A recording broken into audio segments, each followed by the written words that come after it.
Welcome to the Geekcentric podcast, and welcome to our spoiler-free review for the HBO original drama series, Dune Prophecy. There's a war hidden in plain sight.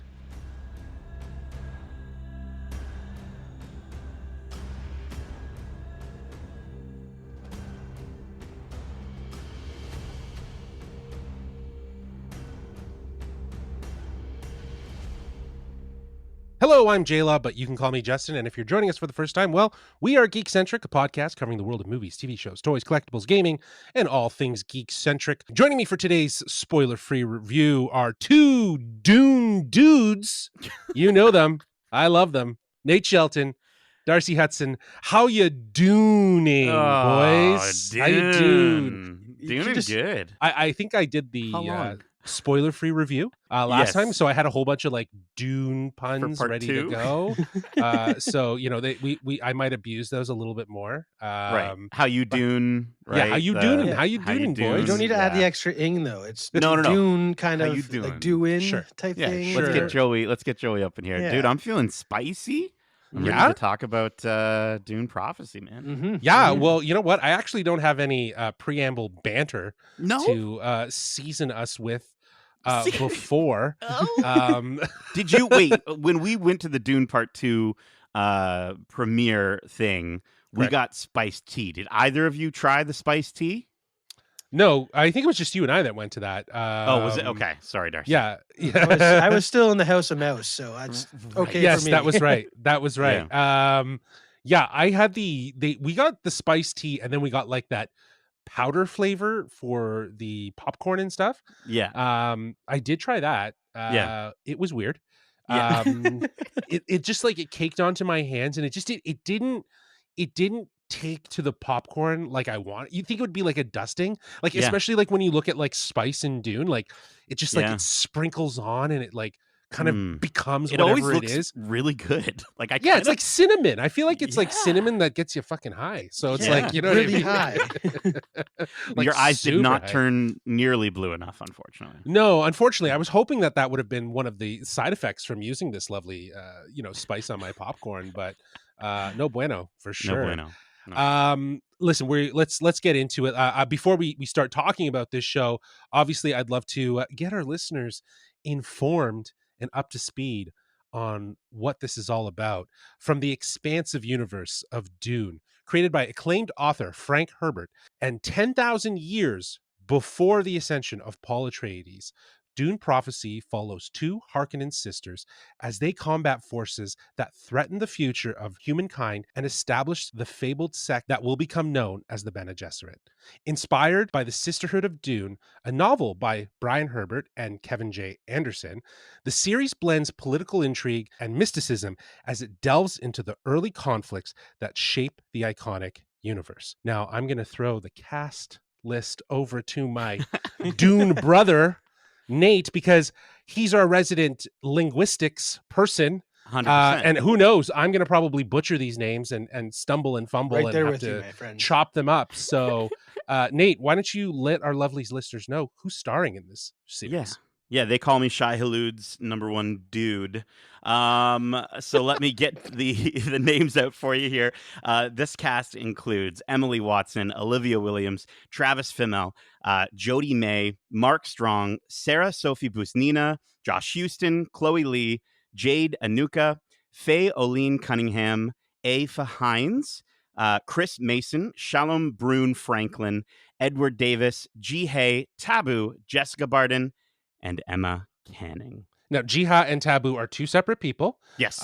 So they were one name, like they're just one word names. That's One like awesome. Cher. Yeah. Yeah, exactly. Like they're rock stars. I love Yeah. it. This 6-episode season debuts Sunday, November 17th at 9 p.m. Eastern Time on HBO, and will stream on Max. And if you're Canadian like us, it's going to be on CraveTV in Canada. Subsequent Sundays will see new episodes up until the finale on December 22nd.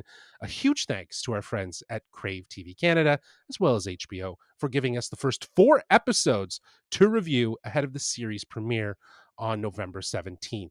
Now, as usual, I got some pillars, and we're going to be talking about what works and what doesn't work. within those pillars. And we're going to start by talking about look and feel. We'll move into performances. And then finally, we'll talk about story. We won't give a score. As we usually don't, because we weren't given all of the episodes for the season. But we will share what episode we're excited for audiences and listeners like you to enjoy out of the 4. But let's get right into talking about look and feel. This is an aspect for me that elements worked and some elements just they didn't work. Mhm.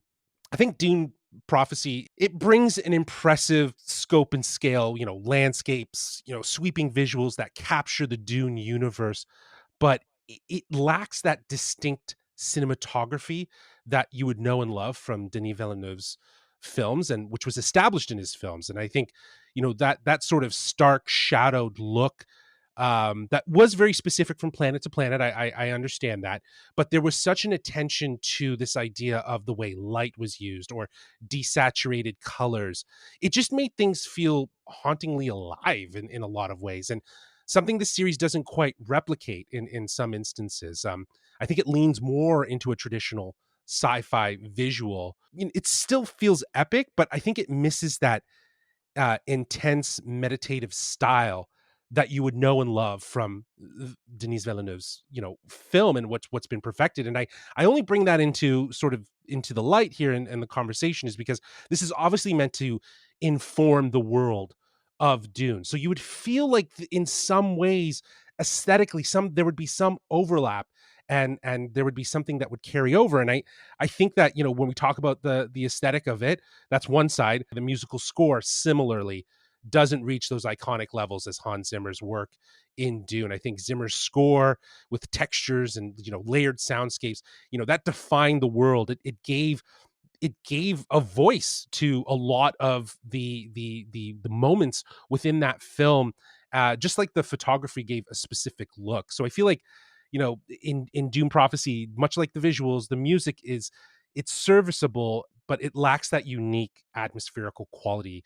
that you know and love from the original films. And I think it's just, there's just so much immersive sound that you would know and love from those films that is just missing. So those were two distinct look and feel elements for myself that when I think of Dune, I think of the visuals and the music. I just feel like the series is playing it safe, more or less. Well, I think it's more just they're playing with the runtime that they're given. Like, Sure. unlike Denis Villeneuve giving basically 5 hours to tell this story across part 1 and 2, we have very short amount of time to do a lot of, like you said, world building with this series. So I feel like there are moments, like again, specifically the space shots Mhm. and the ships, of course, do bring back that hard Absolutely. hitting Mhm. Dune look and vibe, and to me that serves its purpose, and the everything else is the story driving forward. So I do understand where you're saying it doesn't have that same look and vibe, but I feel like this show wasn't going for that because it is trying to tell its own, again, it's trying to That's set up fair.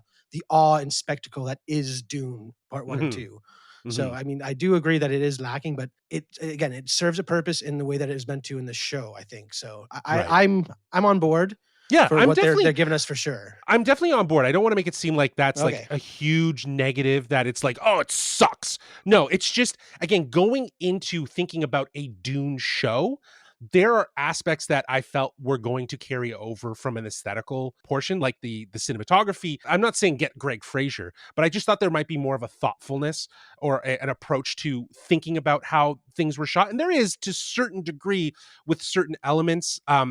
And like you called out, Darcy, the architecture and the clothing, the costume design, all of those elements have carried over beautifully. Hmm. Like, it's Dune. It establishes a lot of that. So I feel like, Yeah. yes, we know that it lives in that universe.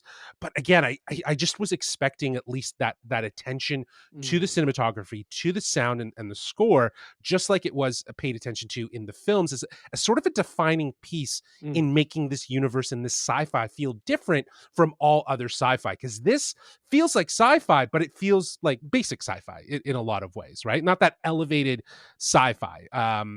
But again, I digress. Nate. I mean, I think I'm kind of right there with both of you on this. I love how the show is opening up the world beyond Yes. Arrakis, beyond Gedi Prime, beyond Kaladin. Like we're getting to see these other planets that we've really not explored in the movies.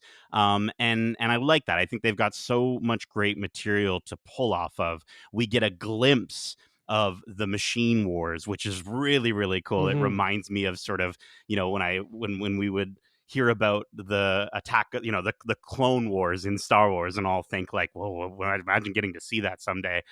We don't get to stick with it too much in this because the series technically is taking place roughly about 116 years after that, but it was still really cool to see.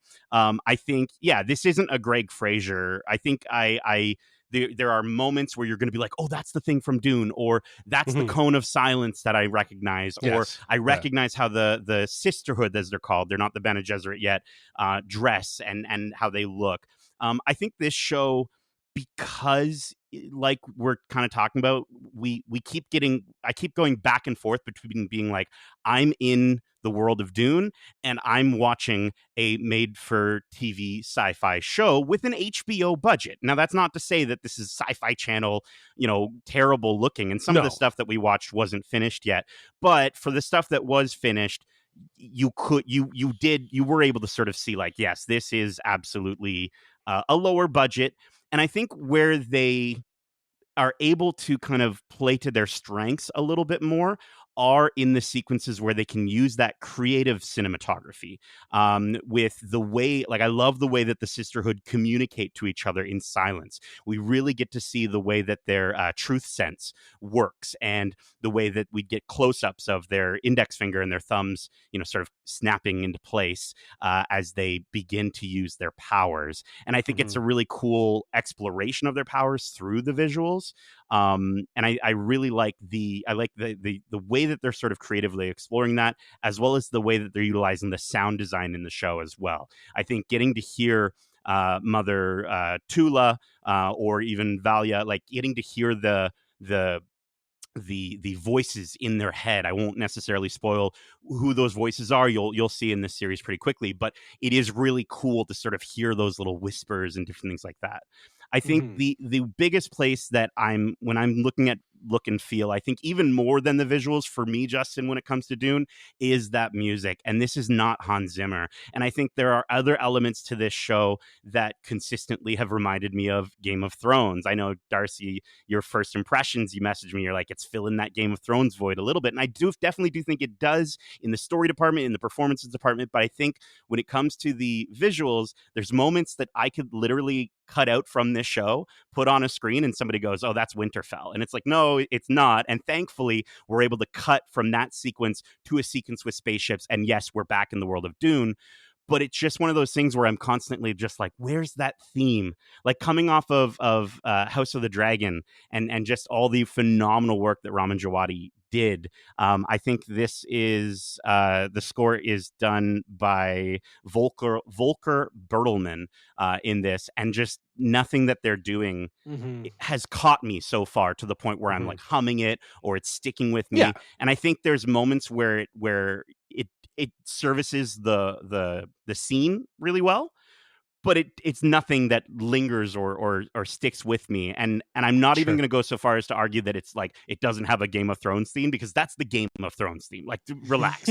But even to the point where some of the themes within House of the Dragon, with the amount of time that we've had with that show, Yes. even in the first season of that show, there were, 2 episodes in, I was already just so in love with the musical compositions in that Right. show. So I think there are going to be elements to this that you're going to have to temper your expectations, right? Yes. Coming off of the Penguin and seeing how well that series was adapted into a show, and the visual language of that movie of Matt Reeves' The Batman into the Penguin, coming into this, just set your expectations at the door that this is not going to be the Dune that you see on the movies, but there are going to be elements to it that are going to really, really intrigue you. Right, and I think to Darcy's point, it is really about the story, Mhm. and we'll talk about it when we get there, but yeah, I just wanted to shout out as well, like, the visual language and the visual aesthetic and or treatment, if you will, of how the Sisterhood snaps into truth saying mode, or their truth sense it's awesome.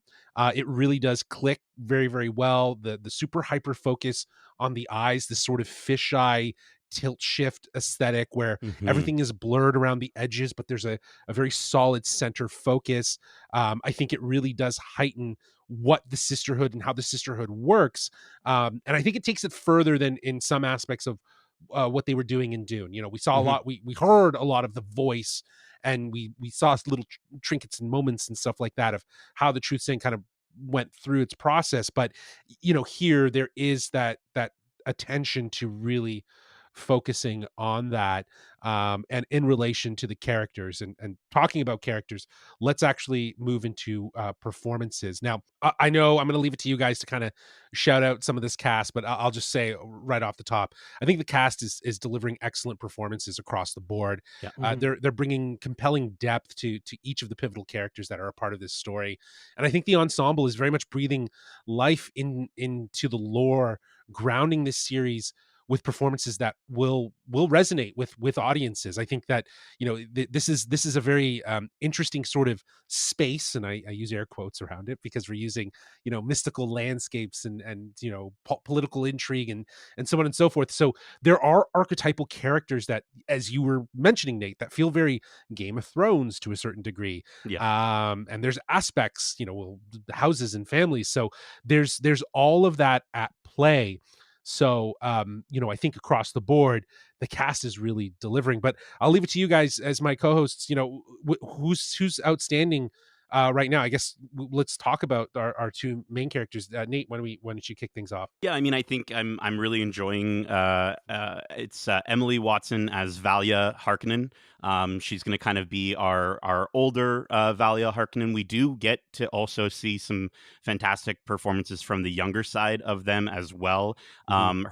Her younger version is Jessica Barden, and I think both of these women are doing excellent jobs with that character. I think it's really Fantastic. Yeah. cool to kind of come into this show, and you know, we again, I'm going to bring up the other HBO things that we've gotten, but going into the Penguin and sort of getting to see the look behind the lens of a character who we sort of do want to root for and sort of don't want to root for, coming into this and hearing the name Harkonnen and knowing Mhm. what Harkonnen is from those Right. films. And again, I've never read the books, I'm not too familiar with the original source material, but getting to sort of see this character and the way that she sort of demands power is really, really good. And I actually think that Emily Watson does a really good job at doing that thing where she's able to stay reserved, but also feel so powerful at the same time. And then because she is like that for the majority of these 4 episodes that we've gotten, there is one particular sequence where she is scared half to death. And I Mhm. thought that it was really, really well done. And I love when actors can say so much without saying anything. And Anything. especially Yeah. for a character that's within the sisterhood and the way that these characters communicate, I think Emily Watson is an excellent choice. And I think Olivia Williams, who plays Tula, and her younger self, as who is played by Emma Canning, is also really, really great. I think both of them, they carry out the dramatic moments really, really well in the series. And I was kind of worried that we weren't going to get the younger sides of these characters after the first episode. I thought it was going to kind of just be the introduction. And so I was so delighted, and it's not really a spoiler to say, but I was so delighted that we do get flashbacks. We do get to go back to see how these Harkonnen sisters came to be. Mhm, mhm. I again, the fact that they are the lens that we're kind of viewing this story through is incredible because they're giving their all with these performances. They're such a standout of the show, but I think another standout, like right against them almost, is Travis Fimmell's Oh, uh, Desmond Hart. Like the way that yeah. he is introduced to the story and then manages to continuously draw you into his character more and more every time he opens his mouth or just doesn't open his mouth and just sits there quietly. Like again, he's saying so much with saying so little and just oh, so good. And I'll tell you, you know, again, with all these little things that sort of take me to the world of Dune and then remind me this isn't the movie in a sort of negative way. Seeing him and sort of, I initially I was like, oh, there's our Jason Momoa, Duncan, Idaho sort of Yeah. character, and then he is not. He is so different, and he's so incredibly creepy. There's a presence about him where I just kind of want to, like, you want to look away, but you also just want to look directly into his eyes. Mhm. And he plays a very similar character in Raised by Wolves, which only got, I think, one season or maybe two seasons, and then kind of dropped off, unfortunately. But he fits this character so well. He fits this world so well. Yeah, Travis Fimmel was a really wonderful pick for this character. Yeah, yeah, yeah. I think, to the sentiments of Emily Watson and Olivia Williams, I think they are fantastic leads. They both reflect, an intensity that has a powerful presence, but also very vulnerable at times. Like you said, Hmm. Nate, like there's a really great moment with Emily where she just has this persona to her where she feels like she's in control, but then there's a moment when she's not, and she's terrified, and you see that wall break down. And having not spent that much time with a character like that to feel and recognize the difference in the character and to understand that she is scared. Bravo to Emily Watson. Really And well done. Olivia Williams is also very much lending her, leading performances with that same sort of notion of strength, and sort of a sense of power and stance, while also having a sense of vulnerability at times. So I think both of them are great. And yeah, Travis Mel is fantastic. Yeah. And I think again, he has his own presence. And another actor who definitely adds some grit and gravitas is Mark Strong, Hmm. who was also in the Penguin. And like it's these are the standouts Mhm. that really do add layers to making this show have layers of political and spiritual stakes that are kind of mixing in this show. And um I sorry to cut you off. I just wanted to mention though, like with Mark Strong, I do like how how we get to sort of see him struggling to sort of keep his power, to maintain his power, and sort of yeah, his presence as well. And again, you get Travis Fimmel coming into the scene, and you sort of almost see the way that his Mark Strong's body language just yeah. shifts so quickly. It's really really well done, and you sort of see this manipulated emperor. The only other person I wanted to add, no pun intended, not on the cast list, but it has already been revealed and shown. Mark Addy does pop up in the show, which Darcy's smiling about. I mean, if it didn't get any more Game of Thrones before, and given the setting that Mark Addy shows up in specifically, here we've got Robert Baratheon showing up, but he is excellent. I love anytime we get to see him. Yeah, like the whole dynamic between Desmond and Haviko is that it feels like it's a very much a manipulation, which feels very familiar to something like Game of Thrones, right? Like that person that's whispering into the ears of the person who's reluctant with power, right? Like Hmm. doesn't really know how to use their power and is feels intimidated and almost reserved because they feel like people are after their power. But yet here is Travis Fimmell's character kind of whispering and acting in this way and giving sort of a posture. This is where those Game of Thrones elements outside there's a multitude of them. And you know what, let's get into talking about the story, because the story really does um kind of have a lot of layers to it. As we were mentioning, this story takes place over 10,000 years before Paul Atreides' story. So we're diving into the origins of the Bene Gesserit. This is obviously a powerful sisterhood that will shape the fate of the Dune universe. And I think this plot, it really does center around the two Harkonnen sisters who will be sort of challenged through this process. Their sisterhood is threatened. Their ongoing work is threatened, but they are really striving to have a sense of power for themselves, and that in itself is so Game of Thrones. Like this is Game of Thrones in space in a lot of ways. And you got houses, you got families with significant political positions. So there's power struggles, there's deception. The sisterhood is out to secure the future for themselves. Amidst all this, there's layers of the mystics as they sort of go through this process of trying to define the Bene Gesserit as critical figures in the universe. I do think that this is a prequel that is so refreshing as it gives more perspective and it draws more intrigue around sort of the spiritual forces within this universe, sort of defining the force, if you will. Like, I know we're big Star Wars nuts, so I feel like this is very much kind of connected to something like that as well, and just kind of giving us more attention to understanding how the Bene Gesserit came to be, where their power was, and also just the political climate before. But yeah, this is like, all of it has this Game of Thrones vibe, which I'm totally into. Like, I actually like, this is the plus for me. I think that this is like, HBO is able to say like, we got a formula. Like, we got a formula right here. Like, Sure. why don't we just like try to work with what other stories there are that exist within Dune to help, to help explain and go further with it. But like, why don't we try to layer in some Game of Thrones, like from set design, from like practicality too, right? Like, just set design, the shooting schedules, the environments that they're shooting in, right? Like, you call that a winter planet. There's like a forest planet too. Like, there's elements that give it a sci-fi vibe, but it, like you said, you could just freeze frame and be like, this is Game of Thrones, Yeah. right? Like, that's it from an aesthetical standpoint. But the narrative is there. The layers of the story are there that help make it really easy for HBO to kind of turn around and say, well, we can do this You like Game really, of really, really Thrones? well. Come Yeah. on over here. Yeah. Yeah. Let's do Yeah. it in space. Let's go. Well, Go ahead, Durs. I mean, Game of Thrones is also so beloved because it did do the high fantasy political intrigue story so well. Like, that's not a fault in any way. I mean, it worked so well. Why not try and replicate that with another high fantasy setting, just Absolutely. in space? And I think Yeah. it's nailing it. It's knocking it out of the park because, again, like you said, it's giving us the depth behind the mystical side that we don't get a lot of, because that is the intrigue in the movie of Dune Part 1 and 2, is kind of finding out about it as Paul does. But now Right. we're going even further back and seeing how Paul came to be, and the beginnings of maybe that just kind of starting Prophecy. right now, and the Yeah. prophecy. It's just like, Yeah.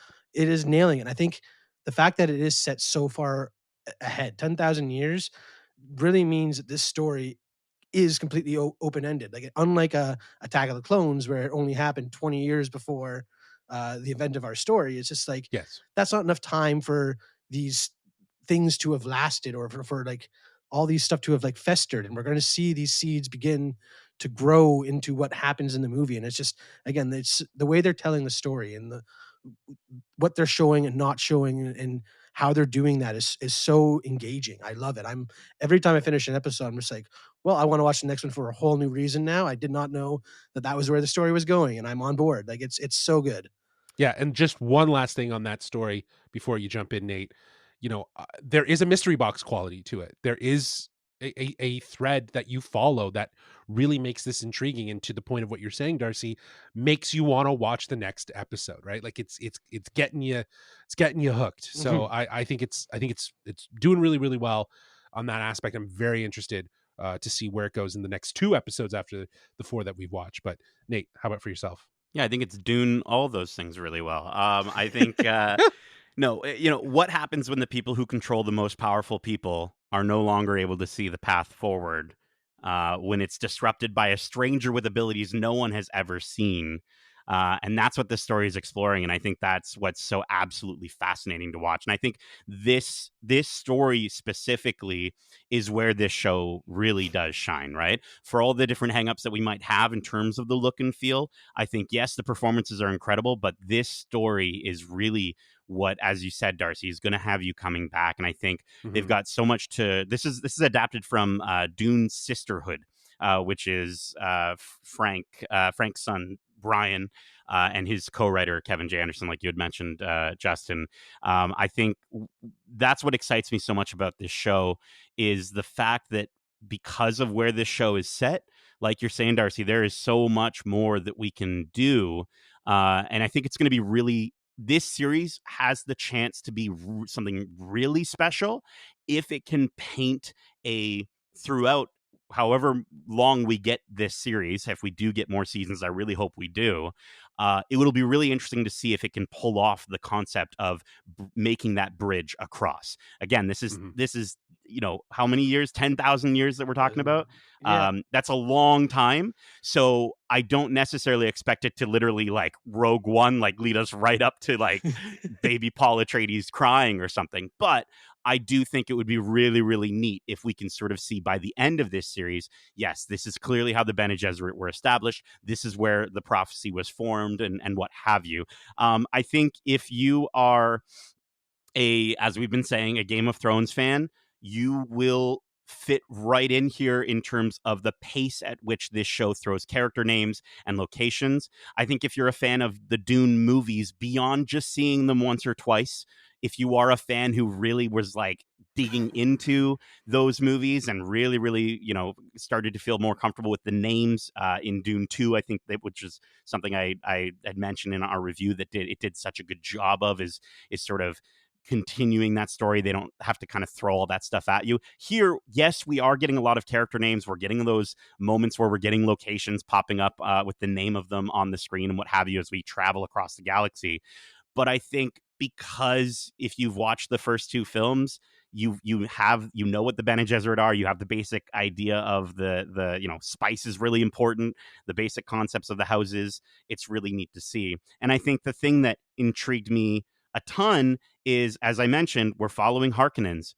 We see Atreides in this, Yeah. but they are not the main players at this point in the story. We have House Corino.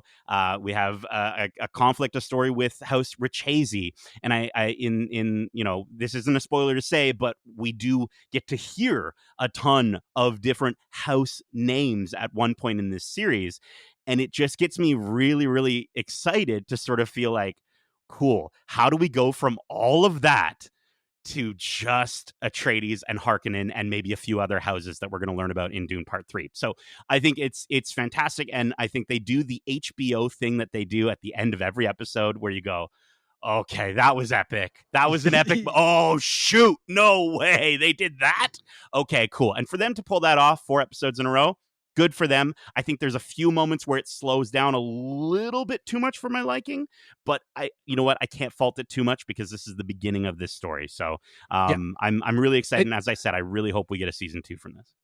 Yeah, and it's 6 episodes, right? So there's a lot Yes. there to kind of talk about in regards to that. Even just like, will we get more? How is this going to end? I don't imagine that by the end of this 6 It episode definitely series does we're not gonna. feel like no way. No, I think that it's going to be an ongoing thing. I think we should be getting more, but I also think this is a great way for HBO to kind of test the waters to see, is there an appetite for this? Is there an audience for this? Mhm. Is this something that will work? And if they can, they can run with it. My theory around it is that they might have more episodes that they've already shot in the bank, but I don't know, because it feels like if you're doing 6 episodes and you want to do a second season, why not try to shoot them back to back and just kind of release them in smaller increments, but closer in time. So I'm hoping that we will get more, because I do not think that this 6 episode series is going to answer all the questions that it's introduced through the last 4 episodes, right? Especially some of the stuff. So now that we've talked about the key elements, the that we want to talk about, let's wrap things up by letting our listeners know what episode we're looking forward to for them to see. Darcy, why don't we start with you? Sure. I mean, I texted Nate the whole Game of Thrones, or got the Game of Thrones vibe after the Yeah. first episode, and I think that's what I'm really excited for everyone to see, because it is such a great entry point into this series, Mhm. especially with the way that we talk about all these archetypal characters being set up in this first episode. By the end of the episode, you're instantly jarred, because you realize that story is not necessarily going to go the way that you're expecting it to go. And I think just the way that it manages to get that intrigue so ramped up from one Mhm. episode it has me really excited to see just how people respond to that premiere. Awesome. Love that. Nate, how about for yourself? Yeah, I think for me, I'm going to go with episode 3. I think there is a moment that all I'm going to say it just is just very quiet in the episode, and it really really hit for me. I thought it was a really really cool exploration of Tula, and I think Emma Canning that's kind of her showcase episode, and I think it shows the characters strengths and capabilities for what's to come in the show, because it is one of those things where we do very early on sort of get to understand how Valia is going to be important to the story, and sort of her capabilities and what she sort of, I guess, how powerful she is in a way. And we don't really get that until this moment with Tula, and you sort of just go, "Holy crap!" And it is a holy crap moment, and I'm very excited for the internet and for Twitter to pop off. Yeah, for sure. I think in the same sort of sentiments, I feel like episode 4 is that for me. Cool. That ending is Mhm. wild, and it's like Oh such yeah. a mystery box, and it's just like it's so bizarre. So I'm interested. Like again, it just raises more questions, and I think to the point of what you both mentioned, I think as we get through the first 4 episodes up, or sorry, the first 3 episodes up into this 4th one, you really do get a flavor of like the key players, the things that you need to know, the sort of the political climate of what's going on and all that. So then I don't know, when you get into 4, a lot of it feels like it's just challenged all of a sudden, and it's just like, what is happening? Yeah. So I am very interested to see what happens, what audiences are going to think of episode 4, but I'm also very interested to see what happens after episode 4. Episode 5 and 6, after that, like I'm expecting them to be bangers, and like I'm anticipating, like I was saying before, that this is going to end with a cliffhanger that is going to be like, you want more, then you gotta wait. Again, I'm thinking they might have shot it already. I just feel like, why only invest the time to shoot 6 episodes when you could probably double that and then just release them in 2 chunks, because it's Dune, it's gonna do well, right? Like, even if you're gonna get, like, to your point, Nate, if you're going to get people that are coming from the movies that have done whatever online research to kind of like understand the world, they're already primed and ready for this, right? But if you're someone who hasn't even watched Dune, like, you could come into this and be interested in and see it in a different light, and then go watch the movies and understand it. I think it could affect both. Like, I don't think you need to necessarily have that pre-existing background necessarily. I think that there is an opportunity for this show to capture new audiences. Like, I think the fans of the books are going to be really the ones that are going to dive deep into this. They're going to see the layers of things that maybe this show is hinting at for future that we were not seeing. So only time will tell. But that is it. That is our spoiler-free review for Dune Prophecy, again, which is hitting HBO and streaming on Max and Crave TV in Canada on November 17th, 9 p.m. Eastern time, and it's a 6-episode series. A huge thanks again to Crave TV Canada for sharing those episodes with us, so we could get this review to you nice and early before the premiere. But look, if you enjoyed this episode, feel free to let us know. A 5-star review goes a long way. Or if you want to write into us once the show is aired and you want to let us know your thoughts, you can do so at wearegeekcentric@gmail.com. That's wearegeekcentric@gmail.com. You can also hit us up on Twitter at GeekcentricYT, or on Instagram at wearegeekcentric. Keep in mind, we have a ton, literally a ton of episodes out now, including our most recent Wrapped Watch Club for Marvel Television's Agatha All Along. We have all our episodes out. We wrapped up with the finale, episodes 8 and 9, which was a crazy episode, crazy 2 episodes. And that episode actually was crazy because it was like 2 hours and 15 minutes. But we also got a ton of other spoiler-free reviews coming up. Gladiator 2. We got some Arcane season 2 coming up. We got Wicked.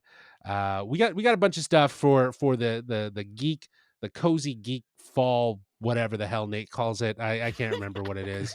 There's The there's cozy all geek that. fall That's is good. over, and now we're moving into the comfy Well, geek winter doesn't winter. begin. Well, winter doesn't begin until December 21st, bro. So we're still in Okay. the fall. I just want to quickly mention one more thing, just because you had mentioned Agatha All Along, our watch club. Huge shout out to Jack Schaefer. I also just want to shout out another female showrunner for this show, Alison Shapker, absolutely killing it. And the series was developed by Diane Ademu John. So it's just really cool to sort of see these creative women just kind of being showcased and being focused on and being brought into this space even more. And I think we need more of that, please. Absolutely. Yeah. Female perspective in the storytelling has definitely empowered and changes the perspective and gives us the opportunity to see it through a different lens. And I think, yes, Agatha was all the better for it. WandaVision was all the better for it. And this show, Dune Prophecy, is 100% all the better for it, because it really does hit home some of those themes that really do matter about, especially about sisterhood. I Mm-hmm. think, as you're pointing out. So, Mm-hmm. yes, great call out. But look, that's it for us. We hope you enjoyed it. Until next time, Darcy, Nate, thanks for doing this with me. You see that? Threw one Oh, last one in there. one last I threw one one. last one. All right. Until next time, as we say, Fear is the mind killer. Love ya. Laters. peace.